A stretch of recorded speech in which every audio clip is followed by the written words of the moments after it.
તમને ખબર છે આપણા ગામમાં ગ્રામ પંચાયત આવેલી છે? હા, મારા પર ગ્રામ પંચાયત આવેલી છે.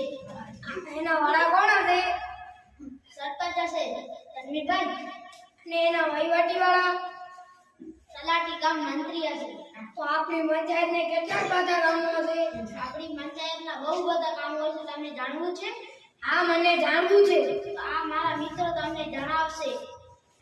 ગટર નંબર આપવા, વપરાશ પીવાના પાણીની વ્યવસ્થા, રસ્તા બનાવવા, ગામના રસ્તા સાફ સફાઈ કરવી અને ગંદા પાણીનો નિકાલ કરવો, જાહેર મિલકતની જાળવણી કરવી, ગામમાં આરોગ્ય વિશે જાળવણી કરવી, ગામમાં લાઇટની વ્યવસ્થા કરવી, પ્રાથમિક શિક્ષણ, સહિત શિક્ષણ સુવિધા જાગૃત અને ફેલાવ કરવો, ગામનો વિકાસનું આયોજન કરવું, ગામના ખેતરોના પાકની સંભાળ અને ગૌચરની જાળવણી કરવી, જમીન ડોક્ટરની જાણકારી કરવી, જમીનનું મહત્વનું અધિસર નિભાવવું,